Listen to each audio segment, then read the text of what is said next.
Hello my dear friends, welcome to ICE, welcome to the Hindu Editorial Analysis Come Vocabulary Enrichment. నేను మీ Kiran sir. ఈరోజు 23rd జనవరికి సంబంధించిన కంటెంట్ని curate చేసి మీ ముందుకు తీసుకురావడం జరిగింది. సో నిన్న డిస్కస్ చేసుకున్నటువంటి అసైన్మెంట్ సొల్యూషన్తో పాటు ఈరోజు కొత్తగా వచ్చినటువంటి ఎడిటోరియల్తో పాటు అలానే రివిజన్ వొకాబులరీ, రైట్? సో దాన్ని ఈరోజు మనం చూడబోతున్నాం. So these are the things that we are going to learn today. Okay, so అందరూ నోట్స్లు పెట్టుకొని జాగ్రత్తగా తెలియని పాయింట్స్ అన్ని ఒక దగ్గర రాసుకోండి, keep revising them, right? So assignment సొల్యూషన్తో చూద్దాం. సో నిన్నటి క్వశ్చన్ ఒకసారి చూస్తే కనుక అసైన్మెంట్ సొల్యూషన్ కదమ్మా. సో అందులో నిన్న ఏమని చెప్పుకున్నాం మనం? ఎస్, సో దీన్ని ఆన్సర్ చేయాలి ఇప్పుడు. Larson and turbo on Sunday said that it had designed and build the Ram temple in Ayodhya, establishing a new mile stone in architect grandeur అన్నాడు. చూసారు ఇక్కడ గ్రాండ్యూర్, ఇది ఇన్ అనేది ప్రిపోజిషన్ కదా. సో నౌన్ రావాలి, grandeur is your noun. Grandeur అంటే ఏంటమ్మా? చాలా అట్టహాసంగా, చాలా గ్రాండ్ వేలో, సంథింగ్ చాలా పాంప్గా, పాష్గా. ఓకే, దాని వైభవం అంటాం కదా, ఆ వైభవాన్ని గ్రాండ్యూర్ అంటాం, రైట్? అయితే ఇది గ్రాండ్యూర్ నౌన్ అయినప్పుడు ఇదేమవ్వాలి? ఇది యాడ్జెక్టివ్ అవ్వాలి. ఆర్కిటెక్ట్ అన్నది నౌన్ కాదు కదా, ఐ మీన్ యాడ్జెక్టివ్ కాదు కదా. Architectural, this should be in adjective. Architectural grandeur అనొచ్చు. తర్వాత డిజైన్డ్ అన్నాడు కదా, it had designed V3 and built V1 build, దీన్ని బిల్ట్గా మార్చాలి, బిల్ట్ అంతేనా? మనకి had built, had designed. So parallelism అక్కడ, రైట్? అక్కడ వైలేషన్ జరిగింది, దాన్ని మీరు గమనించగలగాలి. 70 acres, చూసారా మళ్ళీ ఏ వచ్చింది అంటే నౌన్, ఇది కాంప్లెక్స్ అంతేనా? కాంప్లెక్స్ అంటే సముదాయం అంటాం కదా, సముదాయాన్ని మనం కాంప్లెక్స్ అంటాం. అయితే ఇది ఇప్పుడు ఏమవుతుందమ్మా? ఇది యాడ్జెక్టివ్ అవుతుంది, ఇది నౌన్ కదా. సో 70 acre కాంప్లెక్స్ అనాలి. 70 acres అనే పదం చివరిగా ఉంటే ఫైన్, ఓకే, అది నౌన్గా వాడినప్పుడు. బట్ ఇది యాడ్జెక్టివ్గా వాడుతున్నాడు కాబట్టి 70 acre కాంప్లెక్స్ అన్నాం. మనం ఈ అప్లికేషన్ మీద చాలాసార్లు క్వశ్చన్స్ ఎట్లా అడుగుతున్నాడు అందుకు కూడా మనం డిస్కస్ చేసాం. సో మనల్ని ఫాలో అవుతున్న వాళ్ళు ఈజీగా దీన్ని ఆన్సర్ చేయగలరు. So these are the different errors in this sentence. With its design rooted అంటే ఏంటమ్మా? ఆరిజిన్ అనే మీనింగ్, దేంట్లో నుంచి పుట్టింది, ఉద్భవించింది. రూటెడ్ ఇన్ అంటే ఆ రూట్స్ దాని మీద బేస్ చేసుకొని అని అర్థం. Ancient Nagara style of architecture, ఆ ఆర్కిటెక్చర్ స్టైల్ ఏంటమ్మా? నగారా స్టైల్ అంటారు దాన్ని. ఓకే, ఫర్మ్ సెడ్, ఫర్మ్ అంటే కంపెనీ, ఏదమ్మా? Larson and turbo. ఫర్మ్ అంటే కంపెనీ, ఓకే ఫైన్. ఫర్మ్ని నౌన్గా వాడచ్చు, అడ్జెక్టివ్గా కూడా వాడచ్చు. సో ఇక్కడ ఫర్మ్ని నౌన్గా వాడాడు, which means company. Clear? So next we will move on to revision vocabulary. So నిన్న నేర్చుకున్న వర్డ్స్ని ఒకసారి ఫాస్ట్గా we will try to revise them. Okay, is it visible? Yeah, farcical అన్నాడు, correct. Stringent, cripple, hallmark, flimsy, tarnish. Farcical AL కదా, అంటే ఏమవుతుందమ్మా? This will be a adjective. Farcical is basically adjective which is negative, అంటే చాలా silly అని చెప్పుకున్నాం. ఆ reason ఏదైతే ఉందో నిన్న ఎడిటోరియల్లో మనం నేర్చుకుంటున్నప్పుడు ఫార్సికల్గా చెప్పారు కదా, అంటే ఏదో చెప్పాలని, ఏదో అనాలని వాళ్ళని రిమూవ్ చేసేసారు కదా. నిన్న ఒక కాంటెక్స్ట్లో మనం నేర్చుకున్నాం కదా, వారిని FCRA గురించి మాట్లాడుకున్నాం కదా, ఫినాన్షియల్ కాంట్రిబ్యూషన్ కదా, ఫారెన్ కాంట్రిబ్యూషన్ రెగ్యులేషన్ యాక్ట్ గురించి మాట్లాడేటప్పుడు ఫార్సికల్గా ఉంది వారు ఇచ్చినటువంటి ఎక్స్ప్లెనేషన్, జస్టిఫికేషన్ అని చెప్పుకున్నాం. సో అప్పుడు మనకి ఫార్సికల్ అనే అడ్జెక్టివ్ రావడం జరిగింది, విచ్ ఇస్ వెరీ సిల్లీ, అంటే అదేం పెద్ద సీరియస్గా లేదు కదా. సో ఆ మీనింగ్ వచ్చేటువంటి వర్డ్ని మనం వెతకాలి ఇప్పుడు. చూడండి ఇక్కడ ఉన్నటువంటి వర్డ్స్లో ఏది సరిపోతుందమ్మా? మీరు జాగ్రత్తగా అబ్జర్వ్ చేస్తే అబ్జర్డ్ అనే పదం ఉంది, చూసారా? అబ్జర్డ్ అంటే అంత నమ్మశక్యంగాను లేదంటే యాప్ట్గాను లేదు. అబ్జర్డ్గా ఉందంటే not that much satisfactory, okay, దాన్ని ఎవరు అంగీకరించినట్లుగా లేదు అన్నట్టుగా అంటాం. That is absurd. ఓకే, దాన్నే మనం రిడిక్యులస్ అనొచ్చు, ఫన్నీ అనొచ్చు. Funny, ridiculous. ఓకే, రిడిక్యులస్ కూడా అడ్జెక్టివే. రిడిక్యులస్ అన్న, ఫన్నీ అన్న సేమ్. ఓకే, కామికల్, లుడిక్రువస్, ఇవన్నీ కూడా సేమ్ వర్డ్స్ అనమాట, సేమ్ మీనింగ్స్ ఇచ్చే వర్డ్స్. ఇవన్నీ నెగిటివ్ అడ్జెక్టివ్స్. కామికల్, కామెడీగా ఉంది, ఫన్నీగా ఉంది అని చెప్పడం కదా. So that is your E. Next coming to stringent, ఇది పాజిటివ్, ఇది పాజిటివ్ యాడ్జెక్టివ్. స్ట్రింజెంట్ యాక్షన్స్ అంటారు కదా, అంటే సివియర్, స్ట్రిక్ట్ అనే మీనింగ్ వస్తుంది. Stringent actions have been taken by the police. So stringent actions అంటే చాలా సివియర్, తీవ్రమైన. ఓకే, సివియర్ చూసారా. ఎఫ్ కోయర్సివ్ అని కూడా అంటారు. కోయర్సివ్ యాక్షన్స్ అంటే సివియర్ అనే మీనింగ్ వస్తుంది. సివియర్, స్ట్రింజెంట్, ఇంకోటి ఏంటి, ఇంకేమైనా వర్డ్స్ ఉన్నాయా సివియర్కి దగ్గరగా ఉండే వర్డ్స్ అమ్మా? సివియర్, కోయర్సివ్, స్ట్రిక్ట్ అంటాం కదా, స్ట్రిక్ట్ మెజర్స్. స్ట్రిక్ట్ అన్నా సేమ్, స్ట్రిక్ట్ అన్నా, కోయర్సివ్ అన్నా, సివియర్ అన్నా, all mean the same. So F will be your correct answer. Next cripple. Cripple అంటే ఏంటి? ఏదో ఒక ఆర్గన్ పోవడం. ఓకే, ఏదో ఒక ఆర్గాన్ని తీసేయడం వల్ల మనల్ని డిసడ్వాంటేజ్డ్గా చేయడం. సో క్రిపిల్డ్ పర్సన్స్ అంటారు, అంటే పర్సన్ విత్ డిజబిలిటీ అంటాం క్రిపిల్డ్. సో ఏదో ఒక డ్యామేజ్, ఏదో ఒక డ్యామేజ్ అని చెప్పచ్చా? డ్యామేజ్ కన్నా రూయిన్ అనే పదం వాడాడు చూసారా. ఏ క్రిపిల్ అంటే రూయిన్, చెడగొట్టడం, స్పాయిల్ చేయడం అనే మీనింగ్లో మనం వాడతాం. Okay, so A will be your correct. Ruin. Okay, ఏదో ఒక దాన్ని మెయిమ్ అనే పదం కూడా వాడతాం. మెయిమ్, ఎంఏఐఎం, మెయిమ్. ఓకే, షోల్డర్ మెయిమ్ చేశారు, యాంపిటేట్ చేశారు, కట్ చేశారు, తీసివేశారు అని చెప్పడం. రైట్, క్రిపుల్ చేయడం అంటే అతనికి ఉన్నటువంటి అడ్వాంటేజ్ని అతనికి దక్కనివ్వకుండా చేయడం, క్రిపుల్ చేయడం అంటే. ఓకే, ఫినాన్షియల్ రీసోర్సెస్ని క్రిపుల్ చేస్తున్నారు. క్రిప్లింగ్ ద ఫినాన్షియల్ రీసోర్సెస్ అని చెప్పుకున్నాం, గుర్తుందా? క్రిప్లింగ్ అంటే వాటి యొక్క వాళ్ళకి వచ్చేటువంటి ఆదాయం, ఈ ఫారెన్ నుంచి వచ్చేటువంటి కాంట్రిబ్యూషన్ని వాళ్ళు కంప్లీట్గా క్రిపుల్ చేసేసారు, ఆపేశారు, వాళ్ళకి అడ్వాంటేజెస్ అందనివ్వకుండా చేసేసారు. That is your cripple. Next coming to hall mark. Hall mark అంటే ఏంటమ్మా? యూనిక్నెస్, వాళ్ళకు ఉండేటువంటి ఒక ఎంబ్లెమ్, హాల్ మార్క్ అని చెప్పొచ్చు. హాల్ మార్క్ చూసి కొనండి అంటారు చూసారా. హాల్ మార్క్ అంటే బ్రాండ్, అంటే ఆథెంటికేషన్ అనమాట, బ్యాడ్జ్ అని చెప్పొచ్చు. B hallmark. Okay, badge అని చెప్పొచ్చు, సింబల్ అని చెప్పొచ్చు, అంటే వారికి ఉన్నటువంటి ఆ యునిక్ అథారిటీ అని చెప్పచ్చా. ఎంబ్లెమ్, మార్క్, సీల్ ఇవన్నీ కూడా same. Emblem, mark, seal. Emblem, mark, seal, all these mean the same. తర్వాత ఫ్లిమ్జీ, ఇది కూడా యాడ్జెక్టివే. ఫ్లిమ్జీ అంటే నాట్ స్ట్రాంగ్. ఫ్లిమ్జీ అంటే ఏంటమ్మా? విచ్ ఇస్ నాట్ స్ట్రాంగ్ అనే మీనింగ్ వస్తుంది. అంటే ఏం చెప్పచ్చు? డెలికేట్ అనొచ్చా? డెలికేట్, అన్సబ్స్టాన్షియల్ అంటే ఏది మనకి డి. డెలికేట్ అన్నా ఫ్రెజైల్ అన్నా సేమ్ కదా. Unsubstantial, not that much important. Unsubstantial, very weak, not strong, unsubstantial. So that is your fragile. Next tarnish.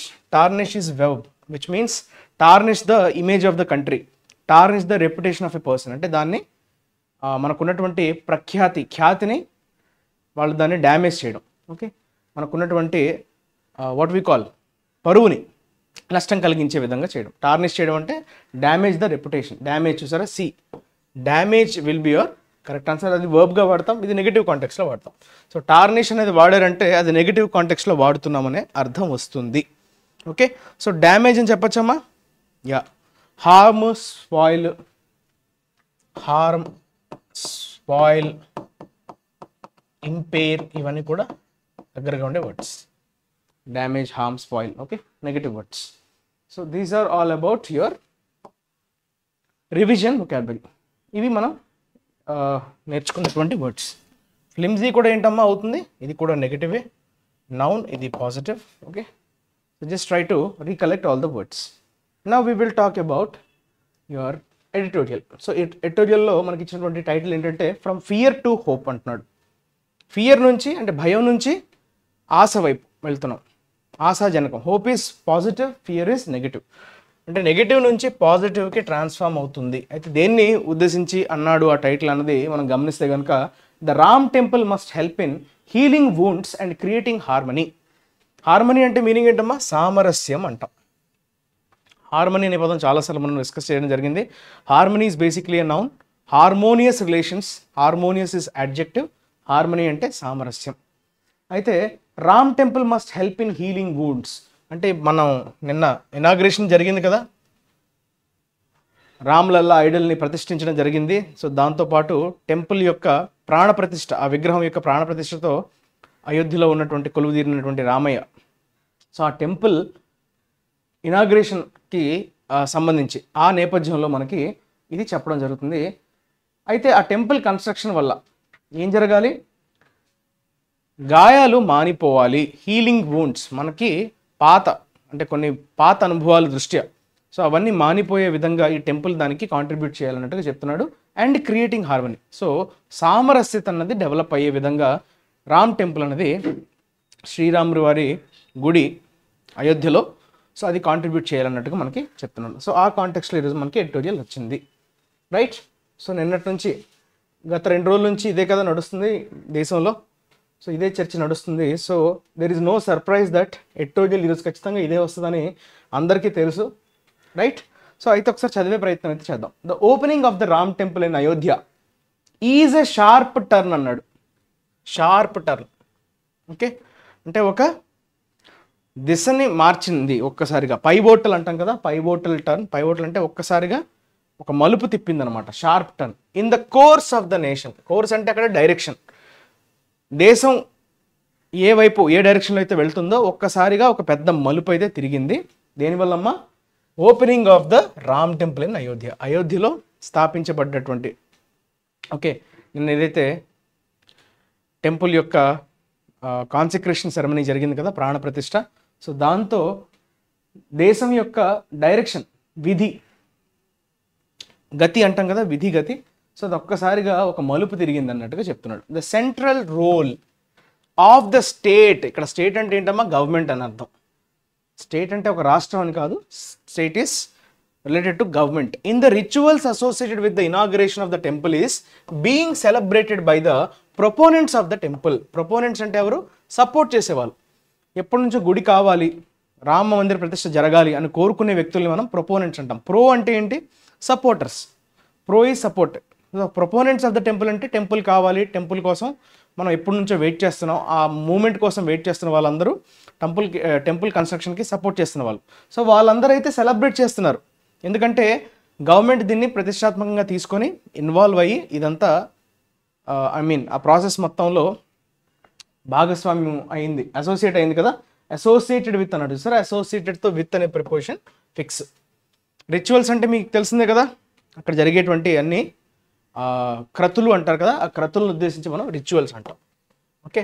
So government involve అవ్వడంలో చాలామంది దాన్ని స్వాగతించారు, అలానే అందరు బాగా సెలబ్రేట్ చేసుకున్నారు. ఎవరు? ఎస్పెషల్లీ ప్రొపోనెంట్స్ ఆఫ్ ద టెంపుల్ కావాలి, టెంపుల్ ప్రతిష్ఠ కావాలి, ఓకే అని కోరుకునే వ్యక్తులు మనం ప్రొపోనెంట్స్ అంటాం.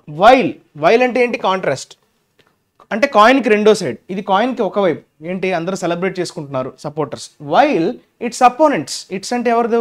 గవర్నమెంట్. ఇట్స్ అపోనెంట్స్ అంటే అక్కడ ప్రతిపక్షాలు. Fear it is the beginning of a dangerous slide. కాకపోతే వేరే వాళ్ళు ఏంటి? ఒక మతానికి గవర్నమెంట్ మద్దతు ఇస్తున్నట్లుగా, మనది సెక్యులర్ కంట్రీ కదా, సో ఒక మతాన్ని వైపు మనం పనిచేస్తున్నట్లుగా, ఇన్వాల్వ్ అవుతున్నట్లుగా కనిపించడం వల్ల ఏమవుతుంది? సో అదొక రాంగ్ మెసేజ్ వెళ్తున్నట్టుగా, రైట్? అలా ప్రొజెక్ట్ అవుతున్నామేమో అన్న ధోరణిలో వీళ్ళు ఆలోచిస్తున్నారు మన ప్రతిపక్షాలు. సో ఇదొక ప్రమాదం వైపు తీసుకెళ్తుందేమో అన్నట్టుగా వాళ్ళు భావించారు. So it is the beginning of a dangerous slide. Beginning అంటే ఒక ప్రారంభం, ఏదో ఒక ప్రమాదానికి ఒక ప్రారంభంగా ఉందేమో అన్నట్టుగా వీళ్ళు భయపడుతున్నారు. 2 divergent visions of Indian nationhood inspire the 2 sides. చూసారా? 2 divergent visions. చూసారా? ఇక్కడ 2 డిఫరెంట్. డైవర్జెంట్ అంటే అక్కడ మీనింగ్ ఏంటమ్మా? డిఫరెంట్ అని. 2 డిఫరెంట్ విజన్స్, అంటే ఒకరికి ఒక విజన్ ఉంది, వేరే వాళ్ళకి ఇంకొక విజన్ ఉంది.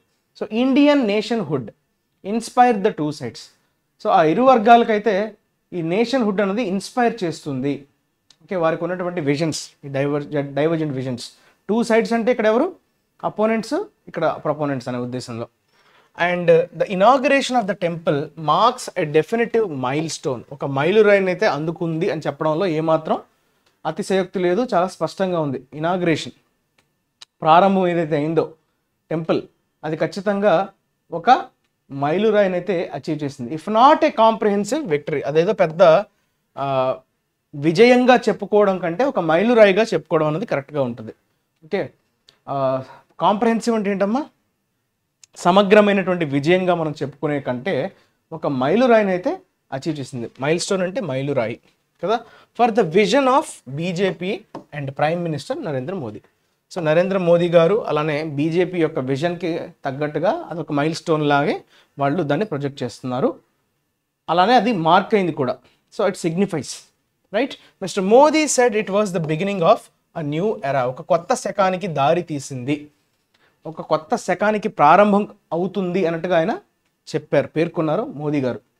Okay, in the history of the country, దేశ చరిత్రలోనే ఇది ఒక కొత్త శకంగా దానికి పిలుపునిచ్చారు. an era that will last for centuries. కొన్ని యుగాల వరకు, కొన్ని శకాల వరకు ఓకే ఈ కొత్త శకం అనేది లాస్ట్ అవుతుంది, కంటిన్యూ అవుతుంది అని చెప్తున్నాడు, అని చెప్పారు. He called for humility along side the celebration of victory and invoke the universality of the spirit of Ram that encompasses all of humanity. Humility అంటే ఏంటమ్మా? Ground to earth. Okay, down to earth అంటాం కదా humility. Humility is basically positive word. అంటే వినయము, విధేయత అంటాం కదా, విధేయత, వినయం. సో వినయాన్ని మనం హ్యూమిలిటీ అంటాం. Along side the celebration of victory. Okay, మనం అందరం కూడా దాన్ని వినయంగా దీన్ని సెలబ్రేట్ చేసుకోవాలి. ఓకే, అందరూ ఆనందంగా కలిసి అందరూ దాన్ని సెలబ్రేట్ చేసుకోవడంలో తప్పేం లేదు. కానీ అది ఇంకొక మతం వాళ్ళకి కించపరుస్తున్నట్లుగా కానీ, సో మేమేదో సాధించేసాం, ఓకే మేము మా కళల్ని, ఓకే ఆ విక్టరీ అయితే ఉంటుంది, ఆ ఆనందం అయితే ఉంటుంది, ఎప్పటి నుంచో ఇది తీరని కళ కాబట్టి. కాకపోతే హ్యూమిలిటీతో ఉండాలి. ఈ కాల్డ్ ఫర్, పిలుపునిచ్చారు. దేనికి పిలుపునిచ్చారు? వినయంగా ఉండాలి అన్నట్టుగా పిలుపునివ్వడం జరిగింది. And invoke the universality. Okay, అంటే అందరిలో పార్ట్, అంటే యూనివర్సల్ అంటే ఏంటమ్మా? Which is not restricted to a certain community. ఒక కమ్యూనిటీకో ఒక రిలీజియన్కో పరిమితం కాని దాన్ని మనం యూనివర్సల్ అంటాం. So universality of the spirit of Ram. So శ్రీరాముల వారి యొక్క మెయిన్ స్పిరిట్ అంటే ఏంటి అక్కడ? స్పిరిట్ అంటే అక్కడ ఆత్మ అని కాదు. Okay, concept spirit of Rama. Spirit of Rama అంటే ఆ కాన్సెప్ట్, రాముడి కాన్సెప్ట్ ఏంటి? యూనివర్సాలిటీ. అంటే మొత్తం మానవాళికి అది చెందుతుంది, ఏదో ఒక హిందూస్కి మాత్రమే ఇది రిస్ట్రిక్ట్ అయ్యింది కాదు అన్నట్టుగా ఆయన చెప్పడం జరిగింది. Spirit of Ram encompasses all of humanity. Entire మానవాళికి ఇది వర్తిస్తుంది. సో అతని మార్గం, అతను నిర్దేశించినటువంటి మార్గం కావచ్చు, అతను నడిచినటువంటి మార్గం కావచ్చు, సో అది అందరికీ కూడా, హ్యుమానిటీ మొత్తానికి, మానవాళికి కూడా చాలా పాఠాలు నేర్చుకోవచ్చు అన్నట్టుగా ఆయన చెప్పడం జరిగింది. Portraying the temple as a link between India's rich cultural inheritance and ambitions for the future across the various reasons and communities of the country, Mr. Modi exhorted fellow citizens to think big and work purposefully for progress. Okay, so టెంపుల్ని ఎలా project చేశారు? Portray చేయడం అంటే ఏంటమ్మా? ఎలా project చేశారు, ఎలా దాన్ని చూపించే ప్రయత్నం చేశారు. సో ఆ టెంపుల్ని ఎలా ప్రొజెక్ట్ చేయడం జరిగింది? As a link between India's rich cultural inheritance, అంటే వారసత్వ సంపద అంటాం. ఓకే, సో వారసత్వ సంపదగా ఈ టెంపుల్ అన్నది. ఓకే, ఈ టెంపుల్ మన ఇండియా యొక్క, భారతదేశం యొక్క రిచ్ అంటే ఏంటమ్మా? అక్కడ చాలా వాట్ వి సే, మనకున్నటువంటి గొప్ప, రిచ్ అంటే అక్కడ గొప్ప అని. Okay, cultural inheritance and ambitions for the future. Future కోసం మనకున్నటువంటి అంబిషన్స్కి ఈ రెండింటికి కూడా ఒక లింక్ లాగా ఈ టెంపుల్ అనేది సర్వ్ చేయబోతుంది అన్నట్టుగా దాన్ని పోర్ట్రేట్ చేయడం జరిగింది. అయితే across the various reasons and communities of the country, మళ్ళీ అదే చెప్పారు. ఇదేదో అయోధ్య అంటే కేవలం ఉత్తరప్రదేశ్కి మాత్రమే కాదు, దేశం మొత్తం, across reasons and communities of the country. So అన్ని కమ్యూనిటీస్ని, అన్ని రీజన్స్కి ఇది చెందినదే అన్నట్టుగా చెప్పడం జరిగింది. మిస్టర్ మోదీ ఎక్సార్టెడ్ అంటే వాళ్ళని బలంగా చెప్పారు.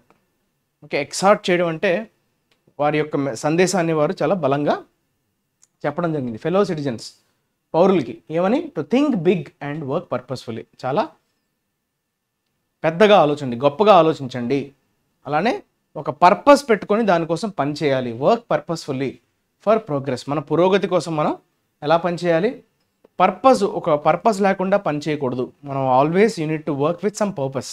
సో పర్పస్ ఉండి ప్రతిసారి మనం పనిచేస్తూ ఉండాలి. అలానే మన ఆలోచనల స్థాయి కూడా చాలా గొప్పగా, పెద్దగా ఉండాలి అన్నట్టుగా చెప్పడం జరిగింది. Ramrajya has had multiple imaginings. The temple in Ayodhya must inspire and promote the conception of a polity determined not by an obsession with the past but by an appreciation of the difficulties of the present and the challenges and opportunities of the future. అయితే రామరాజ్యము అనగానే చాలామందికి చాలా రకరకాల ఇమాజినింగ్స్ ఉన్నాయి.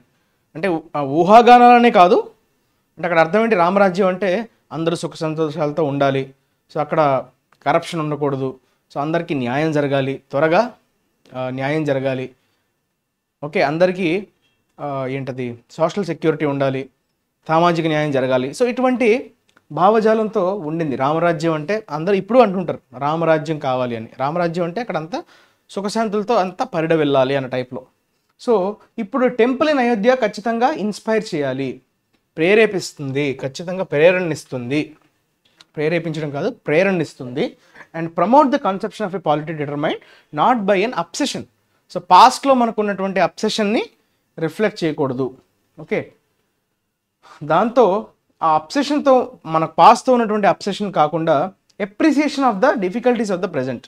So present మనకు ఉన్నటువంటి బాధలు, మనకు ఉన్నటువంటి ఛాలెంజెస్, సవాళ్ళు కావచ్చు, అలానే ఫ్యూచర్లో ఉండబోయే అవకాశాలను అందిపుచ్చుకునే విధంగా టెంపుల్ ఇన్ అయోధ్య ఖచ్చితంగా అయోధ్యలో ఉండేటువంటి టెంపుల్ ఇన్స్పైర్ చేయాలి అన్నట్టుగా చెప్తున్నాడు, ఓకే. కేవలం పాస్తో మనం అబ్సెస్ అయి ఉండపోకూడదు అన్నట్టుగా చెప్తున్నాడు.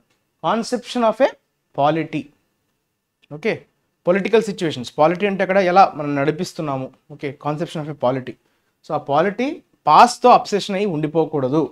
సో ప్రజెంట్లో ఉన్నటువంటి డిఫికల్టీస్తో పాటు ఛాలెంజెస్ అండ్ ఆపర్చునిటీస్, ఫ్యూచర్లో ఉండేటువంటి కష్టాలు, మనం ఎదుర్కోబోయే ఇబ్బందులు కావచ్చు, సవాళ్ళు కావచ్చు, అలానే మనకి దొరికే అవకాశాలు, ఫ్యూచర్లో క్రియేట్ అయ్యే అవకాశాలని మనం అందిపుచ్చుకునే విధంగా వెళ్ళాలి, దానికి అది ఇన్స్పైర్ చేయాలన్నట్టుగా చెప్పడం జరిగింది.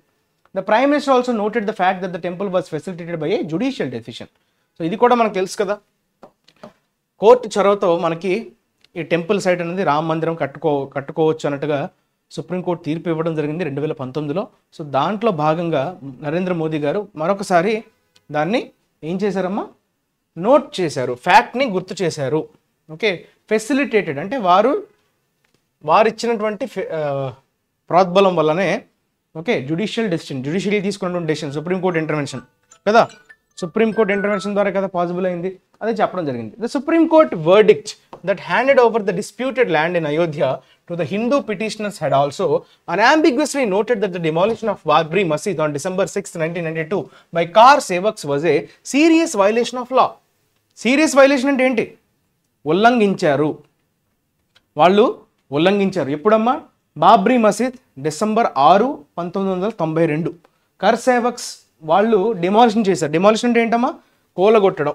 బాబ్రీ మసీద్ని కూలగొట్టడం అన్నది సమర్థనీయమైనటువంటి చర్య కాదు అన్నట్టుగా కూడా కోర్టు మెన్షన్ చేసింది అన్నట్టుగా మోదీ గారు మెన్షన్ చేశారు, రైట్. సో అయోధ్య పిటిషనర్స్కి అయితే అయోధ్యనైతే ఆ ల్యాండ్ అయితే ఇవ్వడం అన్నది చెప్పడంతో పాటు ఇలా బాబ్రీ మసీద్ని డిమాలిష్ చేయడం ఎంతవరకు కూడా సమర్థనీయమైనటువంటి చర్య కాదు అన్నట్టుగా కూడా కోర్టు పేర్కొంది అన్నట్టుగా ప్రధాని మళ్ళీ గుర్తు చేయడం జరిగింది, right. Serious violation of law, చట్టాన్ని తీవ్రంగా ఉల్లంఘించారు అన్నట్టుగా పేర్కొన్నారు. Devotees of the temple in their moment of celebration should not be unmindful of the past. So గతాన్ని మర్చిపోకూడదు. మనం ఇప్పుడు మంచి ఆనందంలో ఉన్నాం, మనకి వచ్చేసింది, టెంపుల్ వచ్చేసింది, మనమే గెలిచేసాం అన్నట్లుగా మనం ఆనందంలో ఉండడం తప్పులేదు, కానీ అది మిగతా మతాలకి ఇరిటేషన్ కలిగే విధంగా, వాళ్ళని ఇబ్బంది పడే విధంగా, right. You should not be unmindful of the పాస్ట్ని మనం మర్చిపోకూడదు, గతాన్ని మనం మర్చిపోకూడదు అన్నట్టుగా గుర్తు చేయడం జరుగుతుంది. Devotees of the temple in their moment of celebration. So ఈ ఆనందంలో మనం ఎక్కువగా పైకి తేలిపోతూ గతాన్ని మర్చిపోకూడదు అన్నట్టుగా గుర్తు చేస్తున్నారు. Triumphalism and grievance must give way to reconciliation and harmony. ఈ రెండు పాజిటివ్ వర్డ్స్, రీకన్సిలియేషన్, హార్మనీ. మనం చాలాసార్లు చెప్పుకున్నాం ఇంతకుముందు కూడా. రీకన్సిలియేషన్ అంటే ఏంటి, సయోధ్య అనుకున్నాం కదా. సయోధ్య అంటే ఏంటి, ఎప్పుడైనా డిఫరెన్సెస్ వచ్చినప్పుడు మళ్ళీ మనం అందరం కలిసి ఒక ఏకాభిప్రాయానికి రావడాన్నే you call it as reconciliation. అంటే హార్మనీ అంటే మీకు తెలిసిందే, సామరస్యత అంటాం కదా. So that is your harmony. So triumphalism, grievance అంటే కంప్లైంట్స్ ఏవైతే ఉన్నాయో, వాళ్ళందరూ ఆల్రెడీ హిందూ టెంపుల్స్ని కూలగొట్టుకొని ఈ మసీదులన్నింటి స్థాపించారు అనే కంప్లైంట్ ఏదైతే ఉండిందో, అలానే ట్రియంఫలిజం, మనం గెలిచాం, ఇప్పుడు వారి మీద గెలిచాం అనే ధోరణి నుంచి మనం ఎటువైపు మూవ్ అవ్వాలి, మనం అందరం సామరస్యత వైపు మూవ్ అవ్వాలి, ఓకే, రీకన్సిలియేషన్ వైపు మూవ్ అవ్వాలి. ఓకే, సయోధ్య వైపు అడుగులు వేయాలి, అంతేగాని మేము గెలిచాము మీరు ఓడిపోయారు, రైట్. అలానే మాకున్నటువంటి కంప్లైంట్స్ అన్నట్లుగా కంప్లైంట్ ధోరణిలో ఉండకుండా రైట్ మనం అటువైపు అడుగులు వేయాలి అన్నట్టుగా చెప్పడం జరిగింది. And fear must yield to hope, అంటే భయం కంప్లీట్గా తొలగిపోవాలి, ఆశ వైపు మన దృష్టి వెళ్ళాలి. వీ నీడ్ టు హోప్ అంటే ఇంకేంటి, అంతా మంచి జరగబోతుంది, అంతా అందరికీ మంచి జరగబోతుంది అనేటువంటి ధోరణిలో మనం ఉండాలి తప్ప మనం చేసేటువంటి చేష్టలు కావచ్చు, మనం చేసేటువంటి పనులు కావచ్చు వేరే వారికి భయం కలిగించే విధంగా ఉండకూడదు.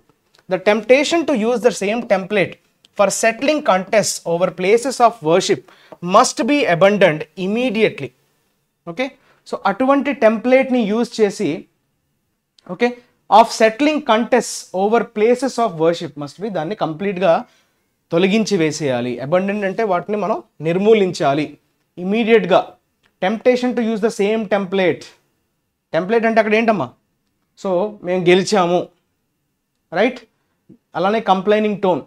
సో ఇటువంటి టెంప్లేట్ని మనం ఎక్కడ కూడా especially over the places of worship, అంటే ఎక్కడైతే మనకి పూజలు మనం నిర్వహిస్తామో ఆ places of worship, places of worship, ఆ స్థానాలు, పూజల్ని అందుకునే స్థానాలు ఏవైతే ఉంటాయో అంటే గుడుల నేపథ్యంలో మస్ట్ బీ అబండెంట్, దాన్ని కంప్లీట్గా మనం నిర్మూలించాలి. Seeking to settle historical grievances can trigger unpredictable social forces and risk national unity.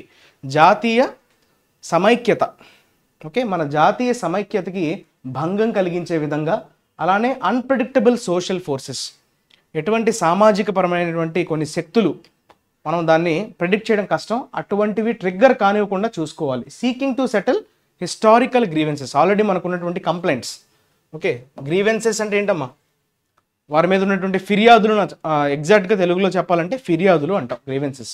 So దాన్ని సెటిల్ చేయాలి అనేటువంటి ఒక సీకింగ్ అంటే మనం ఎప్పటి నుంచో అనుకుంటున్నాం కదా, కెన్ ట్రిగ్గర్, అది ఖచ్చితంగా దేనికి దారితీస్తుంది, అన్ప్రెడిక్టబుల్ సోషల్ ఫోర్సెస్కి అలానే నేషనల్ యూనిటీకి భంగం కలిగించే విధంగా, ఎండేంజర్ అంటాం కదా, రిస్క్ అంటే అక్కడ మనకి థ్రెటన్ చేసే విధంగా, risk is threaten. Mr. Modi himself noted this fact while appreciating the relative ease with which the temple was built after the Supreme Court verdict in 2019. 2019లో సుప్రీం కోర్ట్ ఇచ్చినటువంటి తీర్పు తర్వాత మోదీ గారు ఏం చెప్పారు, అప్రిషియేట్ చేస్తున్నారంట. దేనికోసం, ద రిలేటివ్ ఈజ్ అంటే ఏంటి, అందరూ ఇన్వాల్వ్ అయ్యి చాలా సులభంగా అయ్యేటట్టు అందరూ కోఆపరేట్ చేయడం. సో సుప్రీంకోర్టు 2019లో తీర్పునిచ్చిన తర్వాత టెంపుల్ ఎంత ఫాస్ట్గా ఎంత బాగా బిల్డ్ అవ్వడానికి వాళ్ళు చూపించినటువంటి ఆ చొరవ కావచ్చు, అంత సులభతరం అయ్యే విధంగా అందరూ కోఆపరేట్ చేసినటువంటి విధానాన్ని అప్రిషియేట్ చేశారు, దాన్ని పొగిడారు. ఓకే, సో అదే చెప్తున్నారు, అప్రిషియేట్ చేశారు. In the making of present day politics the past is often used as malleable material. చాలాసార్లు ఏంటి, ప్రస్తుతం నడుస్తున్నటువంటి రాజకీయాల్లో ఏం జరుగుతుందమ్మా, పాస్ట్ని ప్రతిసారి గతాన్ని తవ్వుతుంటారు, గతాన్ని మాల్యబుల్ మెటీరియల్. ఇక్కడ మాల్యబుల్ అంటే అర్థం ఏంటి, మనకి ఎలా కావాలంటే అలా మలుచుకోవడాన్ని you call it is malleable. ఎప్పుడైనా ఒక మెటీరియల్ మాల్యబుల్గా ఉందంటే అర్థం ఏంటి, మీకు ఎలా కావాలంటే అలా మౌల్డ్ చేసుకునే విధానాన్ని you call it is malleable. Ductile, malleable అనే రెండు పదాలను వాడుతుంటారు. డక్టైల్ అంటే మనం దేన్నైనా చాలా చిన్నగా, ఒక రేకులాగా చాలా సన్నగా మనం దేన్నైనా మలుచుకోగలిగితే దాన్ని డక్టైల్ అంటాం.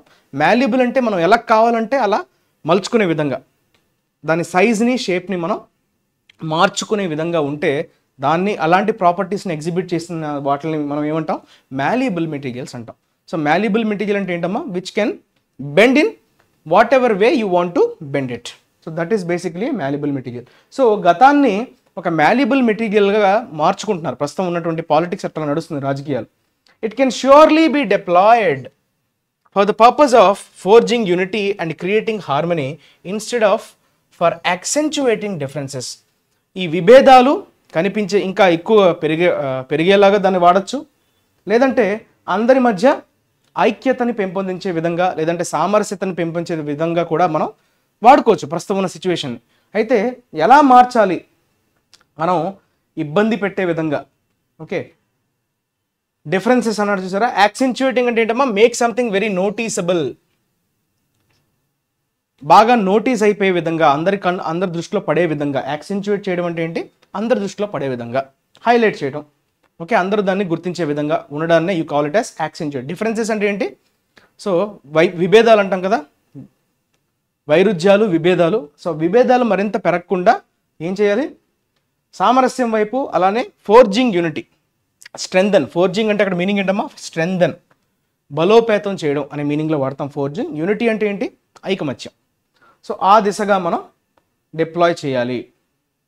ఓకే, పాస్ట్ని మనం ఆ విధంగానే వాడాలి తప్ప ఈ డిఫరెన్సెస్ పెంచే విధంగా దాన్ని వాడకూడదు. The wisdom of statecraft is in making the right choice. The wisdom, చాలా మంచి స్టేట్మెంట్ వాడాడు. స్టేట్ క్రాఫ్ట్ అంటే అక్కడ మీనింగ్ ఏంటమ్మా? రాజనీతిజ్ఞత అంటాం. రాజనీతిజ్ఞత, దానికి సంబంధించినటువంటి విజ్డమ్ అంటే ఏది కరెక్ట్, ఏది రాంగ్. ఓకే, సరైన చాయిస్ని తీసుకోవడంలోనే రాజనీతిజ్ఞత యొక్క విజ్డమ్ అన్నది డిపెండ్ అయి ఉంటుంది. The wisdom of statecraft is in making the right choice. So సరైన డెసిషన్ తీసుకుంటేనే రాజనీతిజ్ఞత అనిపించుకుంటుంది అని చెప్తున్నాడు. Right, this is all about today's editorial. Now we will talk about vocabulary. Right, so abandon అనే వర్బ్తో వాడాడు. Abandonment is a noun, abandon is a verb. What you mean by abandon? Abandon అంటే ఎవరినైనా వదిలి వెళ్ళిపోవడం.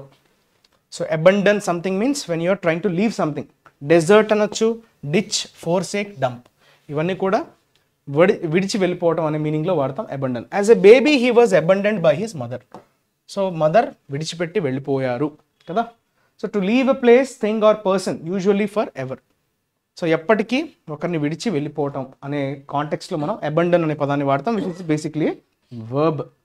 రెటారిక్, ఇది noun. ఇదేంటమ్మా rhetoric అంటే? ఇది కూడా చెప్పుకున్నాం, అంటే చాలా ఇన్ఫ్లుయెన్స్ చేసే విధంగా మాట్లాడడం. యాక్చువల్గా దాని ప్రభావం అనేది ఎక్కువ మంది మీద పడుతుంది. మనం మాట్లాడే మాటలు ప్రభావితంగా ఉంటాయి కానీ యాక్షన్స్లో అవి ఉండకపోవచ్చు, కానీ మాటల వరకు అవి చాలా ఎఫెక్టివ్గా పనిచేస్తాయి మాస్ మీద. ఇలాక్వెన్స్, డిక్షన్ అని చెప్పొచ్చు. Clever language that sounds good. చూసారా, సౌండ్స్ గుడ్ అంటే వినడానికి చాలా బాగుంటుంది, but is not sincere or has not real meaning. Okay, ఎక్కువగా పొలిటీషియన్స్ ఈ కొంచెం అన్ఎడ్యుకేటెడ్ మీద, అన్సివిలైజ్డ్ పీపుల్ మీద వాడుతుంటారు rhetoric. Okay, that is rhetoric. Empty rhetoric అంటే పెద్దగా మీనింగ్లెస్ అది. రైట్, అందరినీ అట్రాక్ట్ చేసే విధంగా ఉంటాయి speech. Hawkish, hawkish. Hawkish is basically adjective. Hawk అంటే డ్యాగ్ కదా, అంటే కొంచెం అగ్రెసివ్గా ఉండడం. ఓకే, చాలా అగ్రెసివ్గా ఉండేదాన్ని మనం హాకిష్ అంటాం. మిలిటెంట్, బెలికోజ్, బెలిజరెంట్, ఇవన్నీ ఎప్పుడు అనుకున్నాం మనం? బెల్ అనే రూట్ వర్డ్ ఎప్పుడు కనిపించినా, bel. So whenever you see the root word bel, so it indicates it is related to war. యుద్ధ నేపథ్యంలో మనం బెల్ అనే రూట్ వర్డ్ని వాడతాం. సో బెల్లికోజ్ అన్నా, బెలిజరెంట్ అంటే చాలా అగ్రెసివ్, ఎప్పుడు వార్ కోసం రెడీగా ఉండడాన్నే you call it as bellicose, belligerent and militant. All these words are synonyms. The president is hawkish on foreign policy, అంటే చాలా అగ్రెసివ్గా ఉన్నారు, ఎదురుదాడి చేద్దాం అనేటువంటి ఆ కైండ్ ఆఫ్ ఓకే మనోభావాలు, ఐ మీన్ ఆ కైండ్ ఆఫ్ మైండ్ సెట్ని మనం హాకిష్ మెంటాలిటీ అంటాం. ఓకే, తర్వాత మ్యారిటైమ్ సెక్యూరిటీ. మ్యారిటైమ్ అంటే రిలేటెడ్ టు నేవీ అమ్మ, related to coastal, related to marine. The temperature change in winter is less pronounced in maritime areas, అంటే coastal areas, సముద్రం ఉండేటువంటి ప్రాంతాన్ని మనం మ్యారిటైమ్ అంటాం. సో మ్యారిటైమ్ సెక్యూరిటీ అనే పదం కూడా మనకి వినిపిస్తూ ఉంటుంది. సో అక్కడ మ్యారిటైమ్ సెక్యూరిటీ అంటే కోస్ట్ వైపు ఉండేటువంటి భద్రతను ఉద్దేశించి మనం మ్యారిటైమ్ సెక్యూరిటీ అంటాం. So near the sea or coast, coast or sea, that is maritime. Reconciliation ఇందాకనే వచ్చింది కదా, రీకన్సిలేషన్ అనే పదం. సో అగైన్ ఏకాభిప్రాయానికి రావడం, సో మళ్ళీ సయోధ్యకి రావడం. Reunion, concord, appeasement. ఓకే, సద్దుమనగడం. రైట్, సద్దుమనగడం, గొడవలన్నీ సద్దుమనిగి మళ్ళీ మనం హార్మోనియస్ రిలేషన్షిప్లోకి రావటం. ఓకే, అన్ఫ్రెండ్లీనెస్ని కంప్లీట్గా end to unfriendliness, that is basically reconciliation. This is a noun. ION suffix కదా, this is a noun.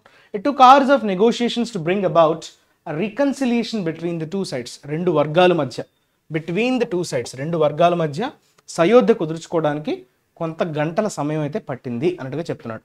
Right, next spike అంటే ఏంటి? ఒకసారిగా రైజ్ అవ్వడం. స్పైక్ అంటే ఇంక్రిమెంట్ అంటాం కదా, స్పైక్ వచ్చింది అంటే ఏంటి? సో అక్కడ ఒక ఇంక్రిమెంట్ వచ్చింది అని అర్థం. Escalate, grow. The price spikes continue, people will not be able to afford the new house they want.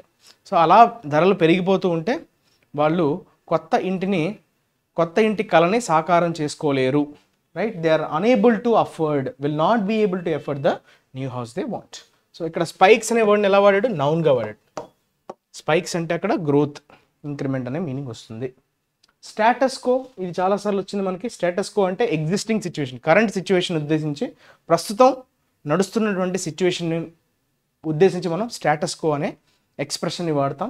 Certain people always want to maintain the status quo, అంటే ఉన్నది ఎగ్జిస్టింగ్ సిచ్యువేషన్ అట్లానే మార్చకుండా. So that will be continued, present or current or existing situation or condition, that is status quo. Dial down something, dial down, down అంటే కింద కదా, dial down. So this is like a phrasal verb, ఒక ఎక్స్ప్రెషన్గా కూడా తీసుకోవచ్చు. A stage actor may need to dial down the energy, dial down the energy for the intimacy of the movie camera. Okay, అంటే కొంచెం ఫోర్స్ని తగ్గించడం, మనకు ఉన్నటువంటి ఎనర్జీని ఫోర్స్ని కొంచెం తగ్గించి మనం ప్రవర్తించడాన్ని డైల్ డౌన్ అంటే. యాంగర్ కావచ్చు, ఎనర్జీ కావచ్చు, సో ఏదైనా కొంత దాని తీవ్రతని, ఇంటెన్సిటీని తగ్గించడాన్ని you call it as dial down something. Okay, that is all about today's vocabulary. Now coming to assignment of the day. దీన్ని అందరూ ఆన్సర్ చేయండి. Assignment of the day. Okay,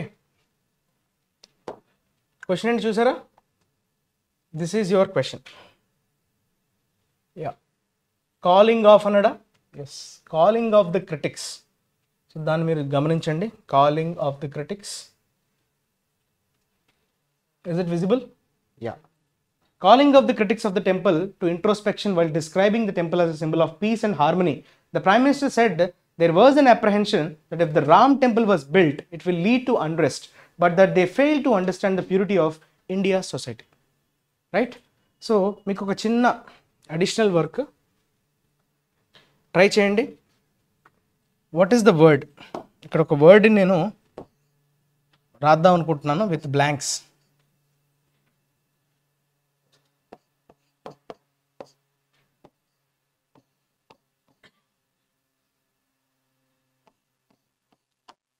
okay, 1 2 3 4 5 6 7 8 9 10 11 12 letter word ఇది. Okay, which is a noun. Noun అని కూడా చెప్పేశాను. Okay, so ఆ word ఏంటి? Okay, దేన్నైనా మీరు కొత్తగా స్థాపిస్తున్నారు అని చెప్పడానికి ఈ పదాన్ని వాడతాం. ఓకే, సో ఆ పదం ఏంటన్నది మీరు కమెంట్ సెక్షన్లో మెన్షన్ చేయండి. So the clues are, the first letter ఇవ్వడం జరిగింది, ఫోర్త్ లెటర్ కూడా ఇవ్వడం జరిగింది, సెవెంత్ లెటర్, తర్వాత A-I-. అందులో ఏమొస్తుంది అన్నది కమెంట్ సెక్షన్లో మెన్షన్ చేయండి. అలానే అసైన్మెంట్ ఆఫ్ ద డేని కూడా మీరు కంప్లీట్ చేయండి, ఎక్కడెక్కడ ఎర్రర్స్ ఉన్నాయి. Thank you for watching the video. మళ్ళీ కొత్త ఎడిటోరియల్తో రేపు ముందుకు వచ్చేస్తా. అంతవరకు keep revising, stay tune to IAC. ఈ వీడియోని ఎవరెవరైతే ఇబ్బంది పడుతున్నారో ఎడిటోరియల్ చదవడంలో, ఎస్పెషల్లీ హార్డ్గా ఫీల్ అవుతున్నారో వాళ్ళు కొంచెం అలవాటు చేయడానికి ఈ సిరీస్ అనేది స్టార్ట్ చేయడం జరిగింది. సో అది వారికి చేరవేసేలాగా మీ వంతు ప్రయత్నంగా మీరు షేర్ చేసే ప్రయత్నం అయితే చేయండి. Thank you for watching. ఏమైనా ఉంటే కమెంట్ సెక్షన్లో మెన్షన్ చేయండి. Your Kiran sir, signing off. Take care. Have a nice day. Bye-bye.